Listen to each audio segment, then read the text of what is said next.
اب رہی بولی والی کمیٹی، تو بولی والی کمیٹی بھی شریعت میں جائز نہیں ہے، کیونکہ اس میں ہوتا یہ ہے کہ اگر 20 افراد نے 5-5 ہزار روپے کی کمیٹی ڈالی ہوئی ہے تو ایک ماہ بعد جب 1 لاکھ روپیہ اکٹھا ہوگا تو پھر بولی شروع ہوگی، بھئی کون ہے جو 1 لاکھ سے کم میں یہ کمیٹی لینا چاہتا ہے؟ تو جسے ضرورت ہوگی پیسوں کی وہ کہے گا جی میں 95 ہزار میں یہ کمیٹی لیتا ہوں۔ پھر ایک اور بندہ جسے زیادہ ضرورت ہے وہ کہے گا جی مجھے 90 ہزار میں دے دیں۔ پھر کوئی بولے گا، وہ کہے گا جی مجھے 85 ہزار میں دے دیں، کوئی بولے گا جی مجھے 80 ہزار میں دے دیں۔ تو جو سب سے کم بولی لگائے گا کمیٹی اس کے حوالے کر دی جائے گی۔ مثال کے طور پہ 1 لاکھ کی کمیٹی تھی جو نکلی ہے، اب ایک بندہ کہتا ہے جی مجھے 80 ہزار میں دے دیں، تو اب 80 ہزار اس کے حوالے کر دیا جائے گا، حالانکہ اس بندے نے جب کمیٹیاں دینی ہیں تو اس نے 1 لاکھ پورا جمع کروانا ہے، دیا اس نے 1 لاکھ ہے لیکن اسے مل کتنا رہا ہے؟ 80 ہزار۔ تو جو اوپر والا 20 ہزار ہے وہ یا تو سارے افراد آپس میں تقسیم کر لیتے ہیں یا پھر جو سربراہ ہوتا ہے وہ خود رکھ لیتا ہے۔ اسی طرح دوسرا مہینہ آتا ہے، پھر کمیٹی اکٹھی ہوتی ہے، پھر بولی شروع ہوتی ہے، 80 ہزار میں ایک اور بندہ لے لیتا ہے، حالانکہ اس نے دینا 1 لاکھ ہے، لے وہ 80 ہزار رہا ہے۔ اسی طرح یہ سلسلہ چلتا رہتا ہے۔ تو شروع میں نے یہ بات آپ کو سمجھا دی کہ یہ پیسے کمیٹی کے چونکہ بطور قرض ہوتے ہیں اس لیے ان میں کمی پیشی سود ہوتی ہے، لہٰذا اگر آپ پیسے زیادہ دیں اور آپ کو کمیٹی کم ملے تو یہ بھی جائز نہیں ہے، اور اگر آپ پیسے کم دیں اور آپ کو کمیٹی زیادہ مل جائے تو یہ بھی جائز نہیں ہے۔ تو لکی کمیٹی میں، انعامی کمیٹی میں یا بولی والی کمیٹی میں یہ ایسے ہی ہے جیسے ایک دوسرے کا حق کھایا جا رہا ہے۔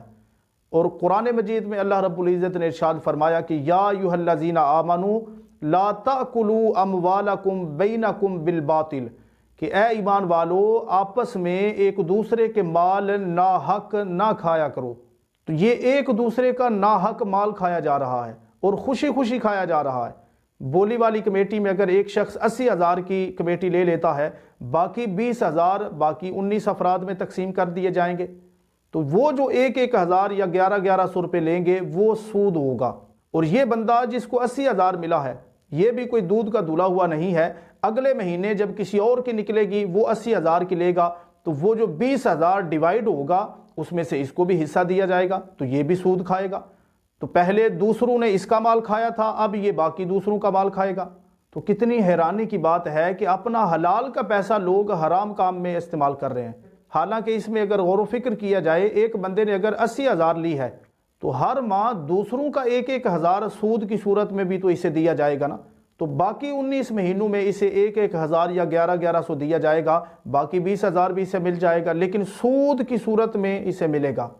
میں نے ایک پہلو سے یہ مسئلہ سمجھانے کی کوشش کی ہے، وگرنہ لکی کمیٹی میں، انعامی کمیٹی میں اور بولی والی کمیٹی میں جوے کا پہلو بھی پایا جاتا ہے، اور شریعت میں جس طرح قرض پہ نفع لینا یہ سود ہے اور حرام ہے، اسی طرح جوا بھی شریعت میں حرام ہے۔